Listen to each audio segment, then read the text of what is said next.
Hello. Hi, everyone. Hey, Lauren. Hey. Hey, Amber, and everyone else. So we're talking today about we're going to break down each practice, each embodiment practice that we offer at retreat, and what it's meant to each of us, like why it's felt like a really essential part of our own journey, and then we'll say a little bit of science behind each practice, if that comes. All good. Yeah. Also, probably share a little bit about like what we projected onto the practice, like Yeah. knowing about it beforehand, and then actually experiencing it, and the difference between those two things. Yeah. Okay. Mm. So practice number one, let's start with at retreat we call it clothing optional yoga. But just to say, Amber and I in our own lives also teach naked yoga. So, but at retreat it's everything is choice. So, anybody want to start with clothing optional yoga? What brought them to that practice, and then what it was, what we projected on it, and then what it actually was. I'll start. Yeah. Well, what brought me to it was hearing you talk about it, Lauren, and this curiosity, and also like, oh my gosh, I can't imagine ever trying that. And um, I have to back up a little bit though. I feel like, okay, what initially took me to it was spending time with you after I hadn't seen you in a while, and I just felt a palpable shift. Like, what have you been up to? And you didn't really talk about it too much at the time, but I could feel it. And so that is what actually piqued my curiosity. Like you just felt so solid and it drew me in. And then I started asking you questions. And naked yoga was one of the things that you were, I think, even teaching at that time coming to Boston. And so there was a part of me that was interested and the part of me that was terrified because I have like wanted to hide at times and then other times wanted to be really out there in my body. Um, so the first time I tried it actually was at your women's one of the women's retreats you offered. And I I was nervous, I was scared. Um, and there was like a release that happened of okay, it's so normal to be in this space. That was what happened. I didn't let me see if I could try to go back there and capture that moment. Um,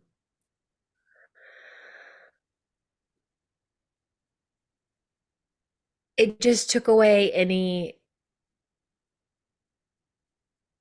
fear that I had around it. Like each time I would visit that practice, I felt more and more comfortable in my own body. Um, and something new would show up every time.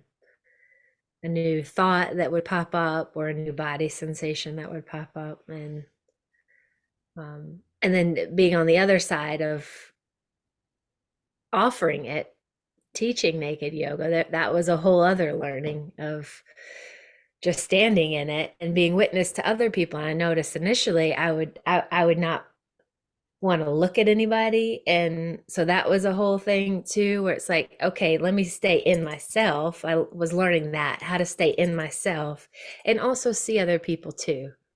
So not staring, but also not like, oh, don't look, that kind of thing. Um, Yeah. Mm. yeah. Yeah. Mm. Yeah. Being able to just see the innocence of myself and the innocence of other people. Hmm. Mm. Thank you. Mm. I love that it helped you feel more comfortable in yourself. you know, Mm-hmm. being in that space. That reminds me of something that you sent me the other day about these studies into nudity in social contexts, Mm-hmm. and how actually, you know, they've done these studies and found that it's extremely beneficial for people in terms of their own body image to be in naked social contexts, because it helped people witness the imperfection, right? The perfect imperfection of everyone. You know, that Mm-hmm. there isn't this ideal, there isn't this standard that's described through media a lot of the time. You know, that just doesn't exist. Yeah. And that when we reflect upon our own body in that sense, it's like, oh, it's actually, you know, my belly stick, that's really quite normal. Yeah. You know, or a scar here or whatever it is. It's like we all have these things, you know, and it normalizes it. I think that's Mm-hmm. mm, Yeah, in that study, they had said that they had two groups of people, one that kept their clothes on, and one that was in a social circumstance. It was a desexualized space, but these people had never really been in naked situation. And afterwards, the people that kept their clothes on, there was no change at all. The people that had taken their clothes off in this desexualized space actually felt more body acceptance, more comfortable with themselves, more desire to connect in social circumstances. And they were shocked. Like the people themselves were shocked because they weren't natural, like nudists or anything like that, you know?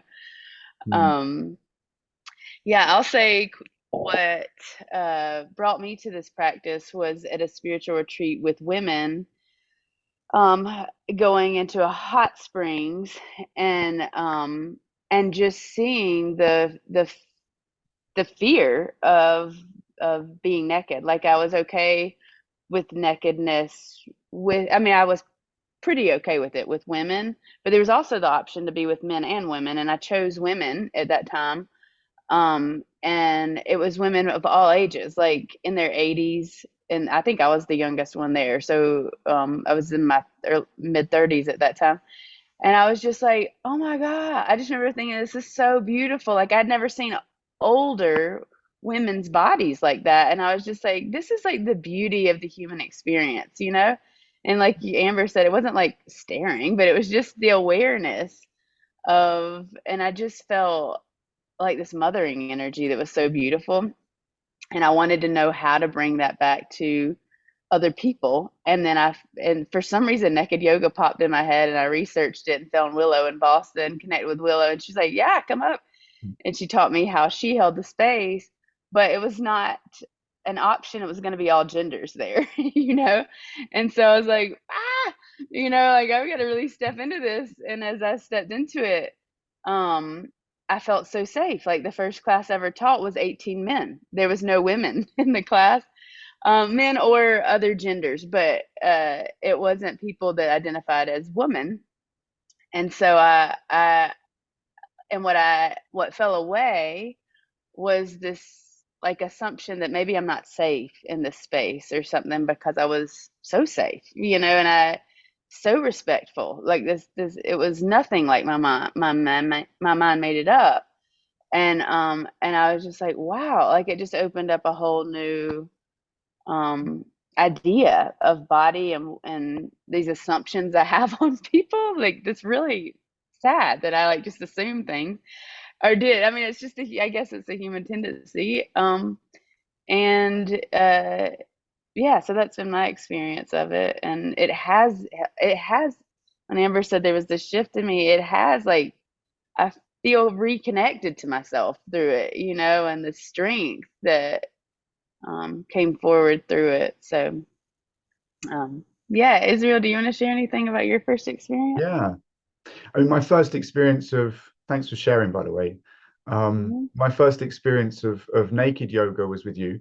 Um, Kind of unsurprisingly, yoga has never been my path. So kind of finding myself in a naked yoga class would have been kind of strange. Um, my my my journey with nudity in social context was really through hot springs and sauna, and spa with the festival, the Way of the Heart festival as well. There was a spa there, and that was clothing optional. And I think my first entry into that, I can kind of see myself kind of like, kind of like taking my underwear off and being very self-conscious, and worried that people are going to be looking at me in a, in a way that's judgmental, because I think I was perceiving my own body judgmentally and expecting that from people. And the whole sexual thing as well. It's like, what if I get an erection? That's going to be so embarrassing. Like, just this whole idea that nudity was conflated with sex and sexuality. And of course, entering into those spaces, it's so different. It's very naturally a non-sexual space. That's what I found, even when it hasn't been set up to be that, like at a sauna or something like that. It's just very naturally a non-sexual space. Like, there's respect. I mean, I don't know what that was or is, right? But almost immediately the clothes come off, there's a respect. That's what I experienced, and I don't think I've really seen that before. But there's like an acknowledgement of the vulnerability of everyone, and a desire, certainly within me, and I felt it from others as well, to respect that space and to respect that vulnerability in each other and to honor that. And that felt very natural. That wasn't something that was prescribed. Coming into the yoga space again, I think was a challenge, because it's, you're making shapes with your body, right? That are potentially going to expose areas of the body that you might not feel comfortable. I probably wouldn't have felt comfortable, bending over in front of somebody naked, and so that's what my mind projected into that space. My mind projected into that I'm going to be even more vulnerable because I'm making shapes in my body that exposes me in a way that I might not feel comfortable with, or that I'm ashamed of or have judgment around. And again, I think because the space is held in such clarity and sincerity, and because the guidelines are so clear, and the way that the mats are positioned, etc., etc., no one's really into anyone else's business, right? The focus is on the yoga. The focus is on, it's like, I think the first time I did it, within about 10 minutes, I could have forgotten I was naked, because I'm focusing on the yoga, on the posture, on the breathing, on the class. And it just, I think the word that I want to say is it normalizes it. Like, it just becomes something that's very normal. And of course, it's really natural, right? Yeah. Naked, in a way more so than it is to be clothed, if I look at it that way. Anyway, that's kind of my experience. There was a dropping away of all of this judgment and fear and projection into the space. Yeah. Well, and just to say, in the guidelines, we won't go through them all right here, but there is no staring, and there is no, what's that word? There is no, cruising. There's no looking at people like this or staring around, and if there was, immediately the instructor, who's ever guiding it, would put a stop to it and ask the person to leave immediately. So it's like, it's a safe space. So yeah, and we get to see what all we've projected into the space of clarity, Truly. Yeah. So we can move on to, and just to say, at retreat, it's clothing optional, and some people choose to keep their clothes on. So it's not we respect everybody's choice and celebrate everybody's choice.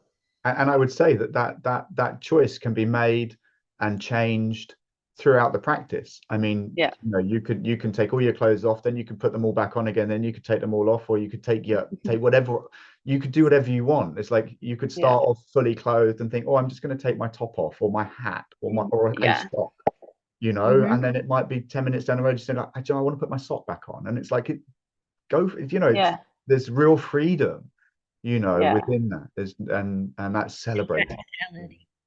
Yeah. I just had a funny story come to mind, that the first time one of the first times I was practicing, and we were outside, and this was in New Mexico, and we're laying down, and I feel like an ant or an insect crawling up my leg. And that was a real, the practicality of this, of clothing. I was reminded, like, okay, it's nice to be able to shed this clothing, but also it's really practical, so I can keep the ant off. on my Yeah. my list. Yeah.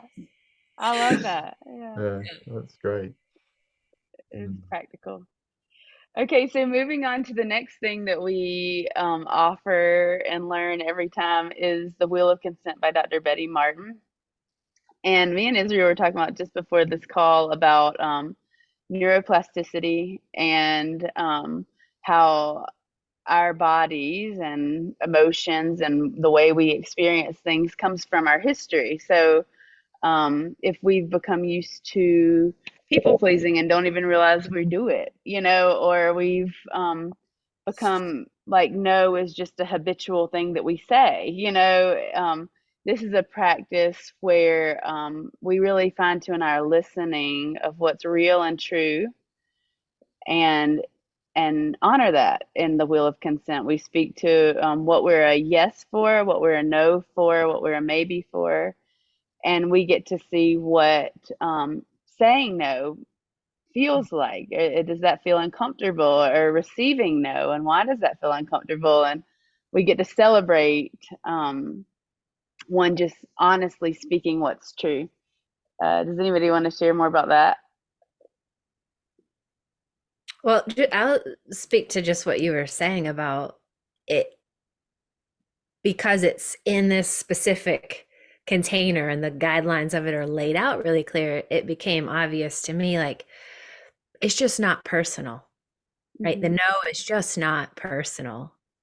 And whereas outside of that context, it had been very easy for me to make it personal, take it personal, from my underlying whatever I was bringing into that dynamic with the other person. But really, it didn't have anything to do with me. And I wasn't respecting that person when I wasn't able to receive their no. I was making it about me.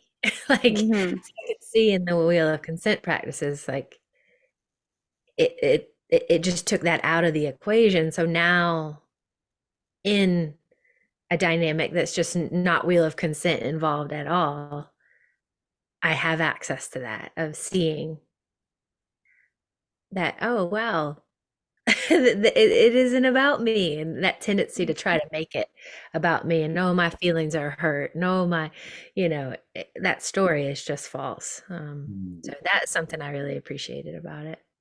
Yeah. Mm. If you're from the Way of Mastery background, just this came to mind of Jeshua saying, like, why are you going to your aunt's birthday party if you don't actually want to be there? Like, why are we living a false life? And it's like, oh, but I want, oh, but that would be so mean. Oh, but like, it's like, if we're gonna live in that people pleasing world, we're not actually living reality. We're actually just contributing to the dream.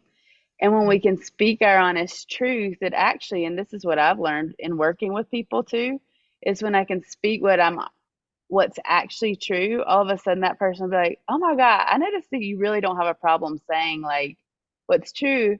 I want to try that more in my life. Like, gives other people encouragement and permission to say no, but thank you for asking me. Mm. So where we're living more authentic lives, and if, like, say at retreat, when you've had 6 days of being celebrated for your choice, that's like some new grooved in neural pathways, so that when we get back in our everyday life and these habits come of like telling the friend we'll go to lunch when we don't actually feel like going, now we have this visceral feeling of being celebrated for our choice, and it gives us more courage to step through these um, and become more authentic in our everyday life. That's my experience. I think that the beauty of retreat in that sense is that it is the opportunity for sustained practice of something, you know like the no, like getting in touch with no can be really difficult. Like, for some people, getting in touch with yes can be really, really difficult as well, because the experiences that have been had from saying no or from saying yes have potentially laid down difficult experiences in the mind, and carved out neural pathways that just scream danger, or put us into sympathetic arousal, this agitated state in the system, and we want to try and avoid that at all costs, and stop reaction from people, or instead of allowing people to have the reaction they have, and like Amber was saying, not making it personal. you know Mhm. so yeah, I think that's a beauty of retreat. One of my favorite practices actually is that it's in pairs, when you know that the answer is going to be no. No, but Mhm. thank you. Like, that's the Yeah. answer to everything, and you can ask for whatever you want, and it just opens up both of those pathways. It's like, wow, I can ask for whatever I want. I know I'm in complete safety with that other person's no, right? Like, I can ask Mhm. for whatever I want. Like, that opens up this safety when I know that the response is no. I can go move through my taboos of what I can ask for, and I can open up that the possibility of having different desires, instead of Yeah. just thinking I have to ask only for what is safe for me to ask for, in Yeah. terms of like, would it be okay or wouldn't it? That's really, and for the other person to be able to get into that groove of saying no but thank you, no but thank you, and celebrating the no, like, no but thank you, like, no Thank but you for asking. Yeah. thank you for asking, yeah, and that for me is such a beautiful practice. And when it's turned around as well, we both have the opportunity to experience both sides, but just to open the space of asking for desire, and it's kind of encouraged to be a bit outrageous at times in that, and just getting into that groove of like, no but thank you. Because, like, for me, coming into this work, there was always a very negative connotation with no. No is negative, instead of no can be a celebration of Mm-hmm. of of of truth, of actually what I want, as a desire. No can be a desire as well, right? I think Yeah. that's the thing. Yeah. It's not Very just this closing down energy. It can be this opening, celebratory energy. And I think that's a beautiful thing to experience and share with people. Yeah. Can I I'll like say, go ahead. Go which ahead, is a Amber. sort of off of that thread of like, oh, no is celebratory. For me, it was in that one of those partner practices, not of the no, but thank you practice, but of a taking practice. So we're just gonna practice taking Yeah. from Take and yourself. allow in the yes. Take and allow. Yeah, thank Mhm. you. And it was a direct experience of when my partner asked to take something from me, and I viscerally felt, not in my mind going, no, that's not appropriate. In my body said no. Like, it was a Mhm. contractive feeling that was so clear to me.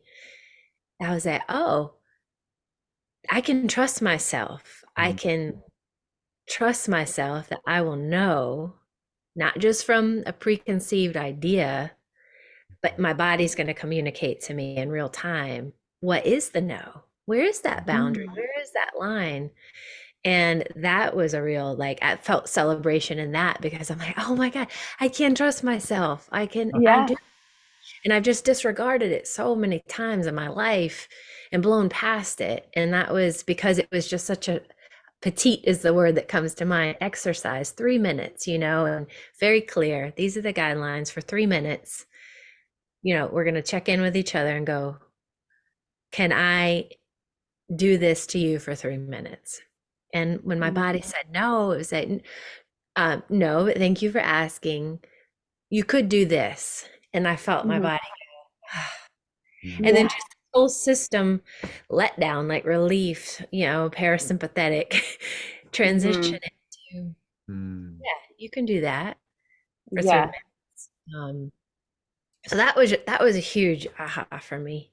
I can trust Mm-hmm. myself.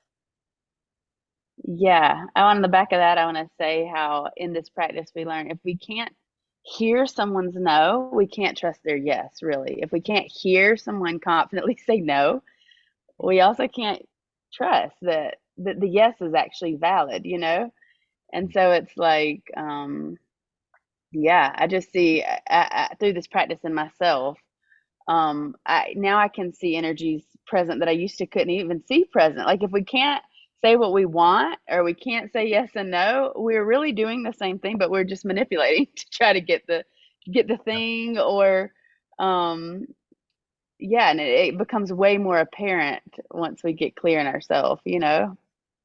That's been my experience. Yeah. I think when the clarity drops in for self, then it's evident everywhere. It's like Yeah. when And I can see what I'm up to, it's like then I can see what everyone's up to. It's like, yeah, yeah. And get it that. becomes innocent, Unspoken. but it's, Yeah. yeah. That what's playing out behind the scenes, what's not being verbalized, but it is trying to be subtly taken. Um, Yeah.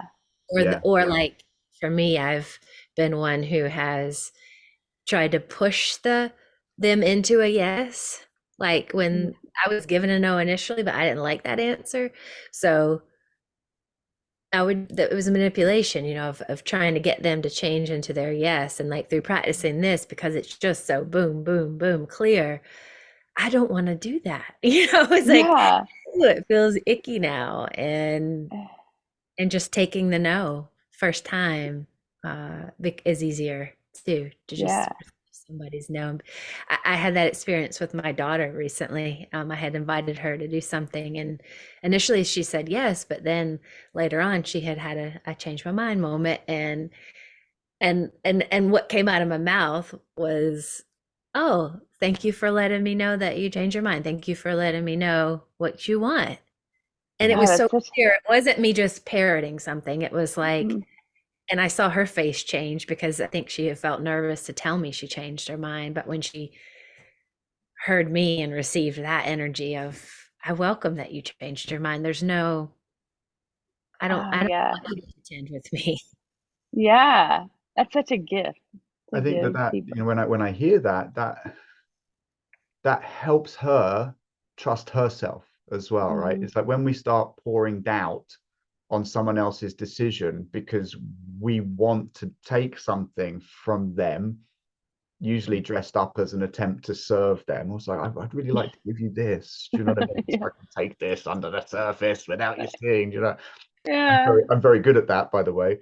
Um, Yeah. and but when we communicate clearly, that invites the other into self-trust, right? Because we're not questioning the validity of their truth, You're right. right? We're just honoring and accepting. It's like, I trust you to be in your yes and Mhm. no, and I think that reflects to them like, oh, I can trust myself to be in my yes, my no, my maybe, whatever it Mhm. is in that moment. And I think that that's a gift in itself, Yeah. and I think that comes out of learning to trust our own yes, no, maybe, Mhm.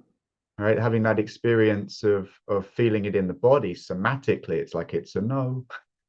Mhm. Just the other night when I was tuning in, like taking a breath and tuning in when somebody has asked for something, it's like it's a no. My body is saying no, and I Yeah. trust that. And I think that does translate into me being able to then trust others, Mhm. because we're all part of that same thing. And then I think maybe there's this knock-on effect, this domino effect of self-trust that we can then offer as an Yeah. experience for others as well. The wheel of consent's amazing. Yeah. It's amazing. Yeah. Yeah. So moving right along into, let's talk about, I'd rather call this communal pleasant practice, but communal erotic practice. And just to lay out the context before this from a spiritual perspective, and um, if from the Christ path, if not, this you can just ignore this if you want to. But if from the Christ path, Jesus or Jeshua says Christ is pure, unhindered, impersonal, intelligent sexual energy, creation energy. If from a tantra path, it would be Kundalini. The essence of who we are, that living energy within us.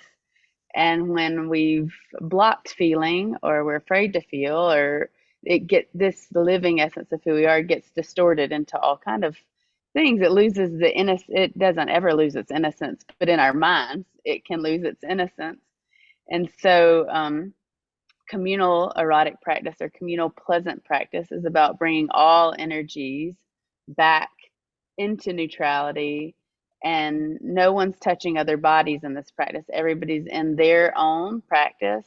Everyone has a sheet if they want a sheet to cover up with. Everyone has coconut oil if they want to use coconut oil. And for some people, this is going to be they're just laying under their sheet, massaging their head. For some people, it's going to be an opportunity to they actually want to walk through, maybe they have fear around body, and they want to be naked and stand up, you know, in their own practice. And that is what they want to do. For some people, it might be masturbation, but it's like we get to see what arises for ourselves in that space. And also, if our mind projects on other people in that space, we get to see everything that comes up. It's a mindfulness practice. And the only guidelines are there's a begin time and end time. There has to be breath, like conscious breath.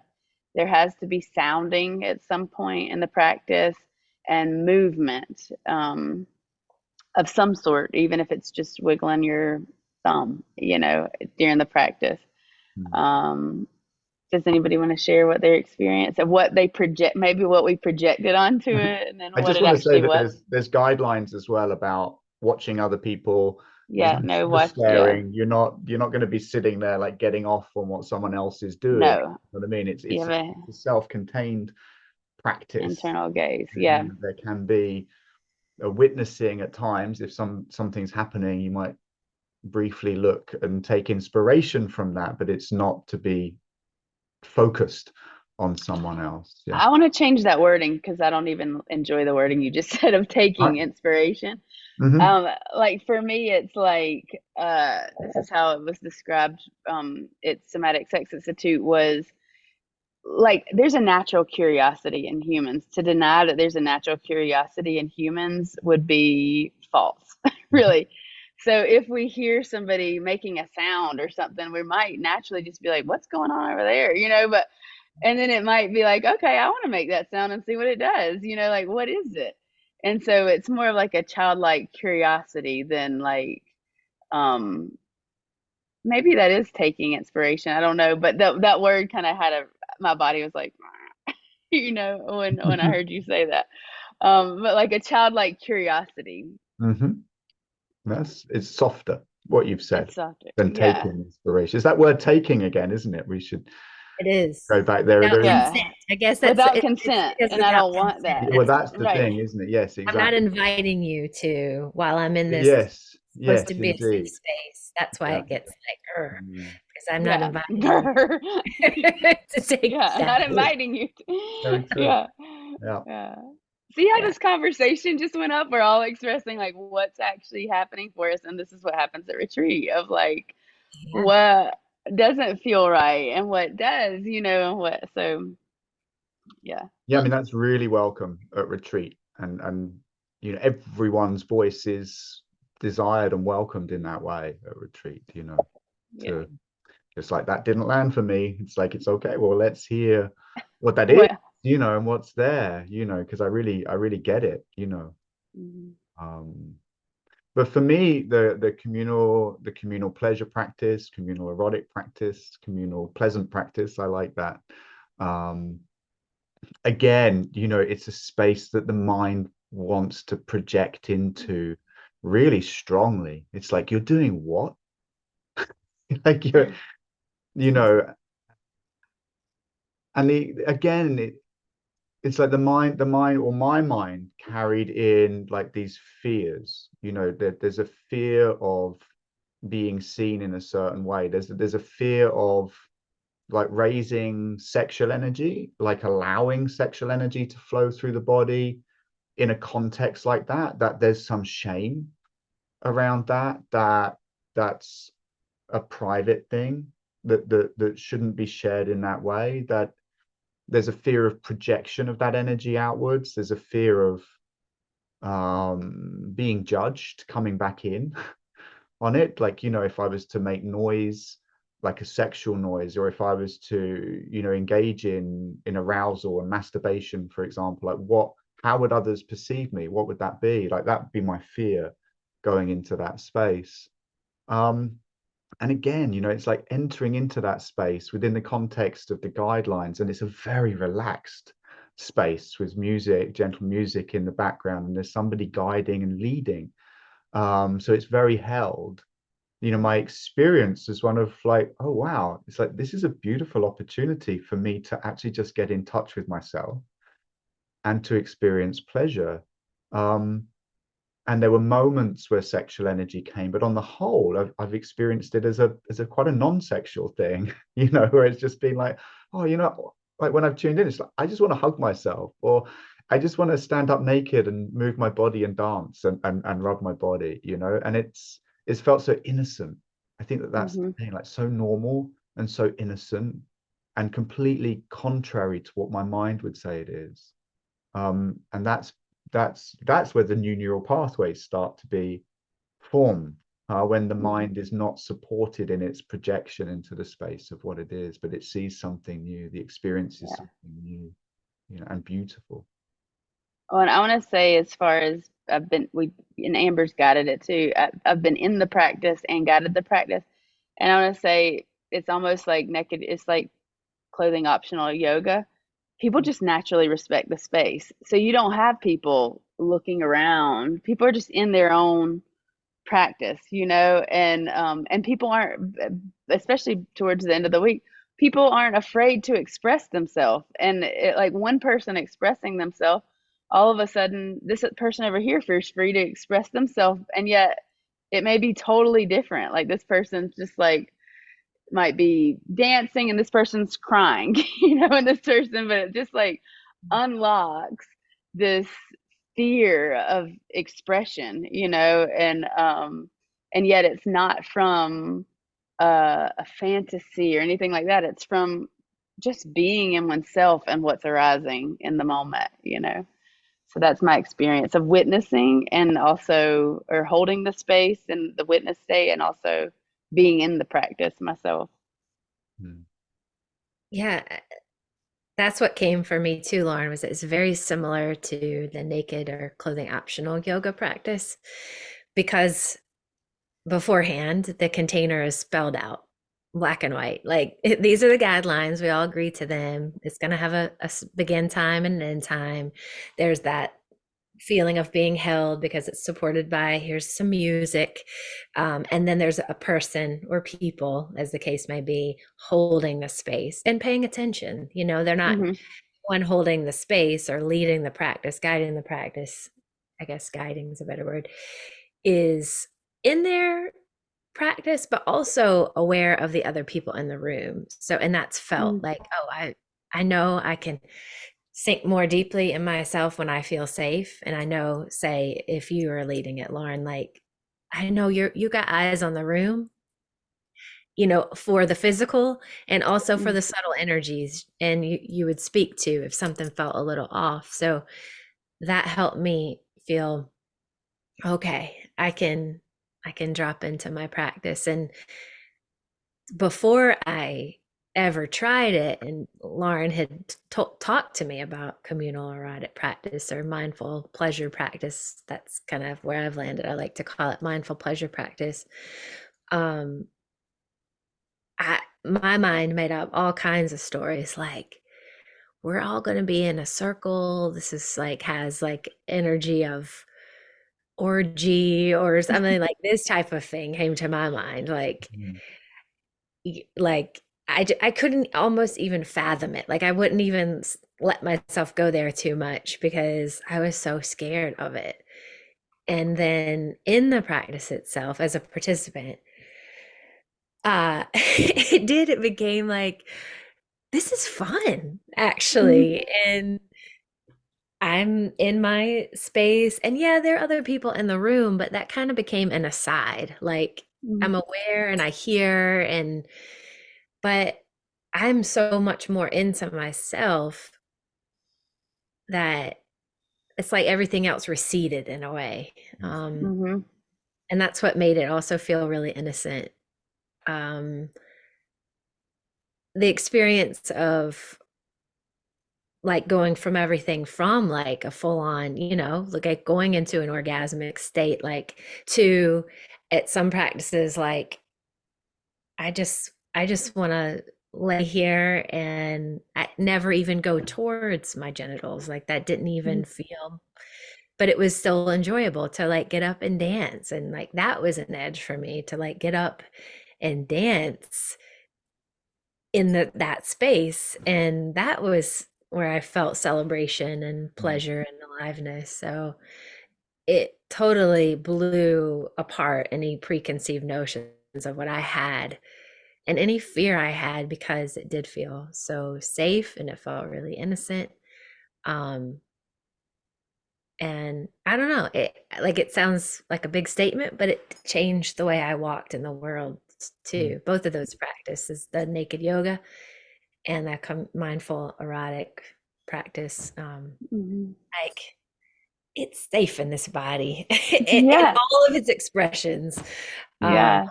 and it's mine. These I'm going to claim these energies. Instead of, I used to want to try to get it out in the world, Mm-hmm. experiences other people, and this was like a reclamation. Like it's in here, Amber. It's in Yeah. here. Yeah. What I hear you say is like another trust in self and yourself through this practice, Exactly. Yeah. Yep. deepening and That's trust in self. Yeah. summation. I want to say, from a spiritual perspective too, in the New Letters, Jesus or Joshua talks about disinhibition of these energies, these inhibited energies, where they're inhibited because really we feel like there's something we have to control, like that's beyond God's control. So, like sexuality, we have to control it, and through this control, we're actually getting into all kind of gray area of that we don't even realize we're in. And through this disinhibition, it's really setting free these energies. Actually, like you said, that's my experience. I come back into myself, and I come back into the trust in myself, and it's in here. Like it's interesting how, like, I mean, your experience is similar to mine. I contacted the first time I did it by day 3 of doing this practice. I contacted rage, just intense rage, and it was just in it was just in the basement of myself, just hatred. And then once I fully felt the rage, then all of a sudden came this deeply peaceful bliss, and it was just that is the armoring within the body that we may not even know is there within the mind body connection.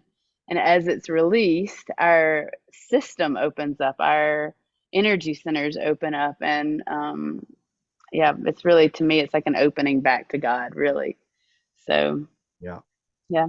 I think the word that Israel. comes to me is safety, right? Mm-hmm. It's safety. That's what it feels like is reestablished in some way. And it's like the mind, or my mind, would project that, my sexual energy is unsafe in the world because I can't control it, right? Because I need to control it and I can't control it.